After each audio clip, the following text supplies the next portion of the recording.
Falando de vida e não de morte, tratando da paz e não da guerra, olhando pro céu, onde está Deus, que tudo pode fazer.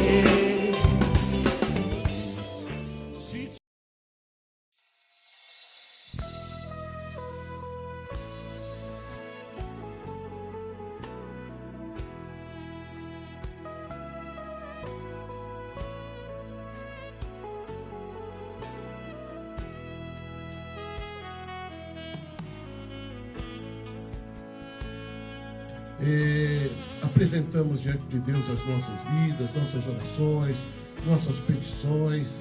É um momento de fé, é um momento de esperança, é um momento onde nós buscamos a Deus. E Deus é fiel. Deus é fiel em suas promessas. Ele não falha. Ele não é fiel à minha vontade. Ele não é fiel ao meu querer. A não ser quando o meu querer é o querer dele também.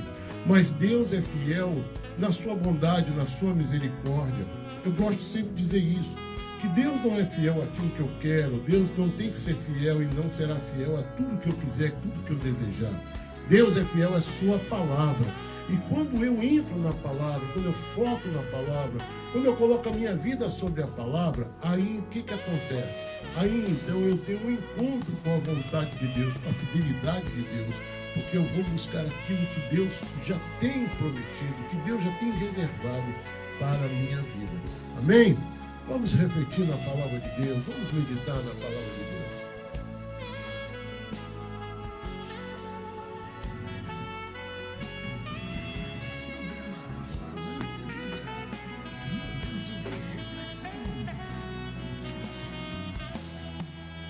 Pois é, gente, não há como nós não entendermos, ou não há como nós chegarmos a esse entendimento de que as circunstâncias, o ambiente da nossa vida, tudo que acontece à nossa volta, na verdade, é a nossa sala de aula, onde o Mestre, o Senhor Jesus, quer nos ensinar e está nos ensinando o Evangelho do Reino, está nos ensinando a viver na dimensão do Reino de Deus. A vida, seus caminhos, tudo que acontece, como acontece, passa pela vontade de Deus.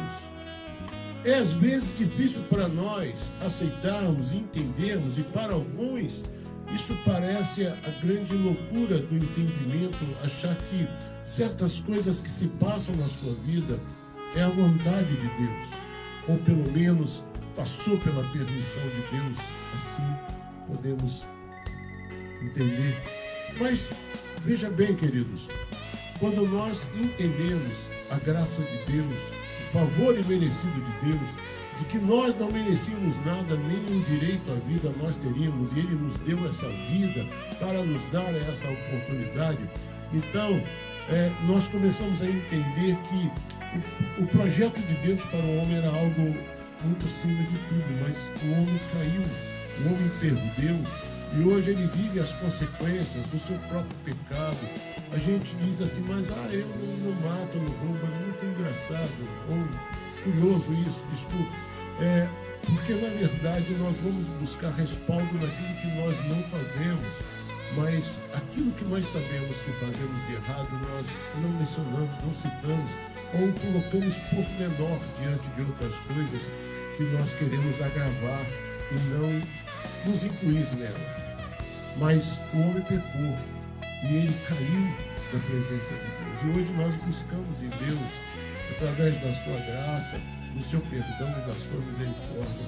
Então a vida, ela se torna um ambiente de Deus, onde Deus trabalha para chegar até a nós e fazer a sua obra em nossa vida. Como falamos ontem, eis que estou à porta e bato, se alguém abrir a porta. A porta é aquilo que nos separa de Deus. A porta é aquilo que está entre nós e Deus, que ainda não permite essa comunhão próxima, essa proximidade, essa intimidade. Eu disse e continuo dizendo, ele diz, eis que estou à porta, não eis que estou do outro lado da parede. porque a parede ela separa, a porta ela dá acesso. É uma questão de abrir, é isso que ele diz. Se ouvir a minha voz e abrir a porta, o problema é que às vezes nós estamos ouvindo a voz e não abrimos a porta. E é importante a gente entender esse abrir a porta, esse abrir o coração, abrir a nossa mente. Então a vida e tudo que acontece se torna a sala de aula, onde o Mestre, onde Jesus nos ensina. A palavra de Deus, ela sempre nos fala de promessas, ela fala do poder do Senhor, ela fala do amor de Deus, fala da bondade de Deus, e tudo isso é suficiente para encher o nosso coração de alegria, de euforia, de esperanças, não é verdade? Então, ouvindo essas coisas, a gente sai para experimentar. Nós saímos para experimentar esse poder, queremos ver esse poder, queremos ver a glória de Deus. Senhor, olha, eu creio, passa aqui na minha vida, opera na minha vida. E nós saímos para a prática, para experimentar tudo isso. Nós queremos ver Deus cumprir todas essas promessas na nossa vida. Todos nós queremos realizar a nossa pesca maravilhosa. Queremos viver aquele momento de Pedro, que lançou as suas redes sobre a palavra, sobre as ordens do Senhor Jesus, que através da sua palavra disse: olha, lançai a rede ao lado do barco, lança a rede, vamos lançar as redes. E ele mesmo teve dito: olha, fizemos isso a noite toda e nada aconteceu, mas, olha, quando esse mais, ele nos coloca de uma forma flexível para Deus, é bom. Mas quando esse mais é resistência a Deus, a nossa vida sofre. Às vezes a gente diz: não, eu gosto disso, eu acho bom, acho importante, olha, mas eu não estou indo à igreja, eu não quero me aproximar, eu não quero me envolver mais. Isso, muito embora você creia, você ache bonito, você goste, mas você não se volta, você não se rende, então isso não traz aí aquilo que Deus tem para a sua vida. Mas Pedro disse: olha, eu já fiz tudo isso. Olha a diferença. Eu já tentei tudo isso na vida, eu sou experiente, eu sou pescador, eu conheço o mar, eu conheço o dia que dá e o dia que não dá, e hoje é um dia que não dá, não deu. Mas eu vou fazer porque o Senhor está falando. Então, queridos, é isso. Nós queremos ter a nossa pesca maravilhosa, mas muitas vezes nós não queremos nos render. Peraí, mas não diz que o Senhor é poderoso, que Jesus é poderoso, que Ele cura, que Ele opera, que Ele resolve, que Ele tem toda a força, todo o poder? Sim, mas o problema é que nós não queremos reencontrar velhos conhecidos, sentimentos que nos assaltam, na verdade. Nós não esperávamos mais, por exemplo, nos encontrar com a frustração. Nós não queríamos mais nos deparar com alguns fracassos de uma noite de redes vazias. O fracasso de Pedro, não é? O pior para um pescador é ele voltar para a praia com o seu barco e aí o pessoal perguntar aquele que é o cara da pesca. E aí, muita coisa, ele disse: nada. Dizer esse nada, dizer que a sua vida não vai bem, dizer que as coisas não estão dando certo, é muito difícil. Ter que encarar o nosso fracasso, a nossa frustração, isso é muito difícil para nós. Como é que está? Olha, não está. Não aconteceu. Mas como não aconteceu? Por quê? Porque essas coisas parecem questionar a sua fé. Essas coisas parecem questionar a sua profissão de fé. Essas coisas parecem questionar tudo aquilo que você crê, tudo aquilo que você acredita, tudo aquilo que você declara. Mas qual é a realidade? Nada, não aconteceu nada. Hoje não deu. Mas eu vou lavar as redes porque amanhã é um novo dia. Eu não vou jogar a rede fora. Eu não vou jogar tudo pro alto. Eu não vou dizer que isso não vai dar mais certo na minha vida. Não. Amanhã eu vou voltar. Mas quem disse que vai ser amanhã, Pedro? Pedro, nós vemos aqui que é só então a gente começar a entender que existe um caminho. Ali havia um outro ambiente de uma sala de aula.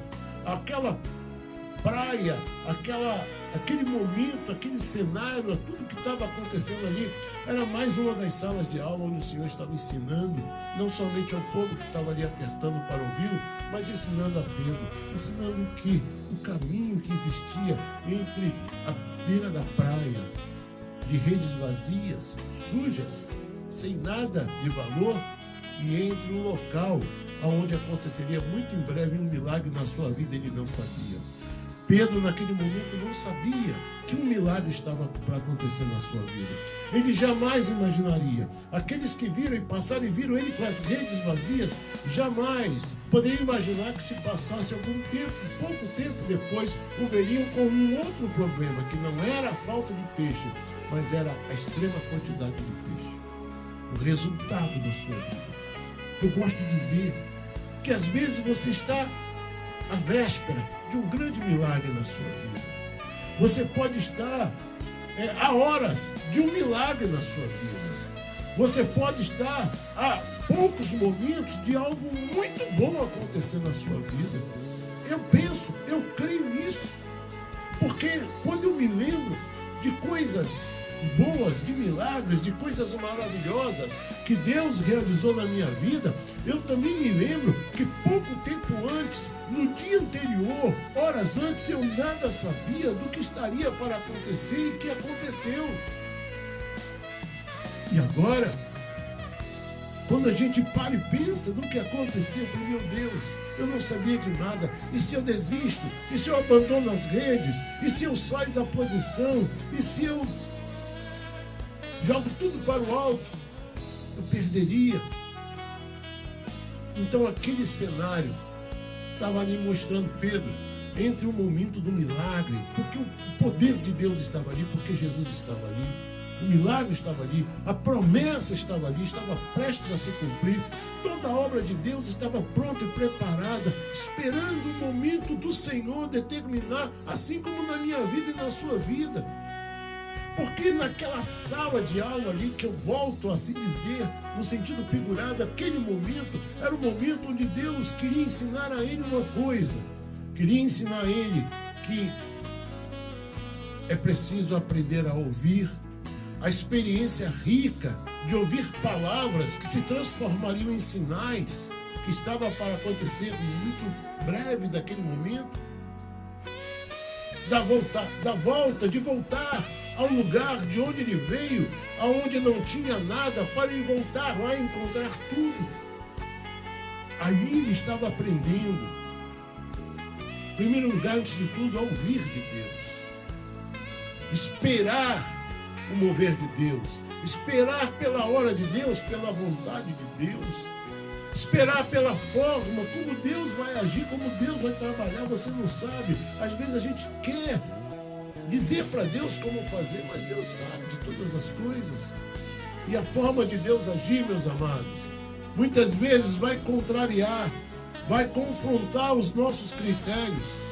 Muitas vezes a forma de Deus agir vai de encontro ao nosso tempo, vai de encontro à nossa agenda, vai de encontro aos nossos planos, à nossa forma de pensar. Depois de vencidos por Deus, pela palavra de Deus, simplesmente Pedro entende que era só, que ele tinha a fazer era obedecer a Deus, sem nada questionar, sem nada pretender, simplesmente obedecer à voz de Deus. É assim, o milagre acontece diante dos nossos olhos, depois que a gente simplesmente entende que nós temos que fazer apenas obedecer a Deus, fazer segundo a sua vontade. Eu vejo muitas vezes, hoje, muitas pessoas na igreja, muito ligadas afetivamente, emocionalmente com a bênção, mas pouco ligadas afetivamente com o Senhor da bênção. Amando a bênção e não amando com a mesma intensidade ao Deus que abençoou, ao Deus que abençoa. Ele não quer nos adestrar, irmãos. Ouça isso. Ele não quer nos adestrar simplesmente para nós aprendermos como ganhar um prêmio, como ganhar uma bênção. Não. Ele não quer que nós sejamos garimpeiros do ouro divino. Não, Ele quer ser pai. Eu não discutia com meu pai, eu não questionava meu pai, eu não duvidava do meu pai, eu não me afastava do meu pai. Eu queria estar sempre com ele. Eu queria saber que dia ele não ia trabalhar para ele ficar mais comigo. Eu sempre esperava algo bom dele. Ele sempre me surpreendia. Eu o amava, mesmo nos momentos mais estranhos dele, mesmo com todos os defeitos deles. E hoje aqui nós estamos falando de um pai que é poderoso, um pai que é justo, que é santo.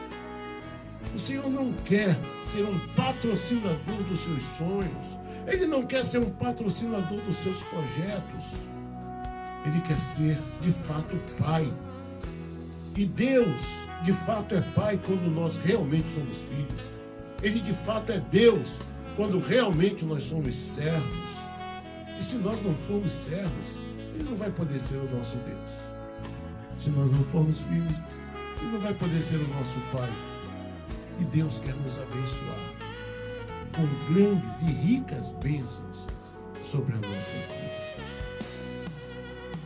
Eu pensei muito nisso nesta manhã, como muitas vezes as pessoas se adestram nas coisas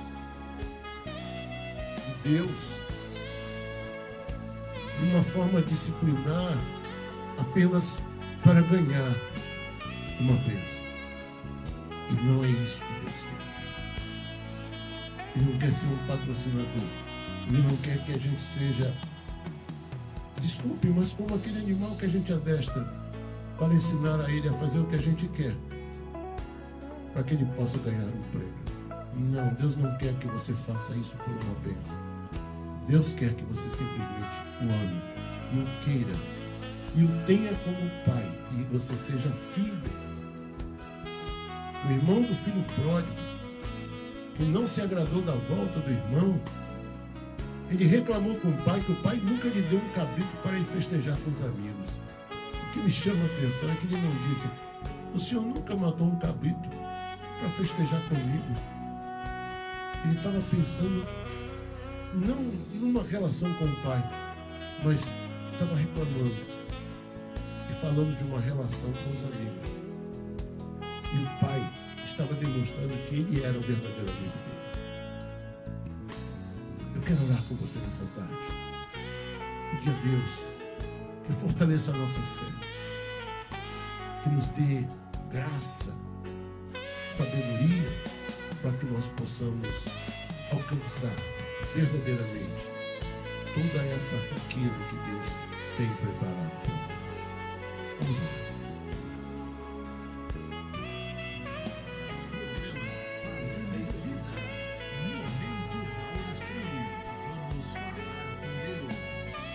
Amado Deus e Pai, em nome de Jesus nós te pedimos a Deus essa tarde, por todos os nossos ouvintes que estão ao alcance da nossa voz, da tua palavra, aqueles com quem o Senhor falou de alguma forma, que eu jamais vou entender, vou compreender, porque quem fala não sou eu, quem fala é o Senhor através da sua palavra, e Ele fala de uma forma muito específica, de uma forma muito sublime ao coração de cada um. Ele fala na intimidade, porque Ele fala como pai aos filhos. Ele chama os seus filhos, Ele exorta os seus filhos, Ele consola, Ele cuida dos seus filhos. E nessa tarde, nós te pedimos mais uma vez em nome do teu Filho amado Jesus. Falando de vida e não de morte, tratando da paz e não da guerra, olhando pro céu, onde está Deus, que tudo pode fazer.